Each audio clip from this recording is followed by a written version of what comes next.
We've been doing some heavy reading, Anna, and those members who opposed it, in part because of its length, but also because of its deficit additions. Just a quick reminder on who they were. You got Warren Davidson of Ohio, Thomas Massie, of course, of Kentucky, and Andy Harris of Maryland, the head of the House Freedom Caucus, voted present there. So notable in terms of where the votes actually were. But ultimately, Trump got his way, and so did Speaker Johnson in passing this most recent hurdle towards the reconciliation package that they want. But look, one of the key concerns there has always been the increase to the debt. Several estimates out there, but the one, according to the Joint Tax Committee, is $3.8 trillion. And that's because of a lot of the tax pieces of this. One of the chief priorities was extending the 2017 Trump-set tax rates, as well as increasing the SALT deduction cap. It went from $10,000 now to $40,000 in this latest iteration of the bill. But then we're also seeing some key changes on health care, specifically bolstering Medicaid work requirements and increasing eligibility checks. This is something we've heard about a lot from Democrats.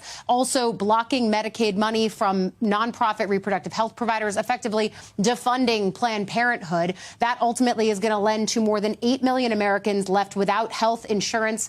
And then, of course, there are the food assistance cuts, cutting $260 billion plus from the SNAP program, tightening work requirements on accessing that program. Ultimately, that's going to lead to 3 million Americans losing access to food assistance. And all of that is just what's in this bill from a nuts and bolts perspective. So many more pieces of it. But again, 1,100 pages and a lot of things in there trying to placate the folks that had big deficit concerns. Ultimately, those were assuaged, even though there's big deficit impacts here. And then, of course, also trying to placate moderates who had concerns about Medicaid.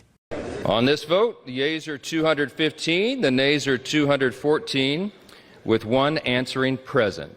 The bill is passed.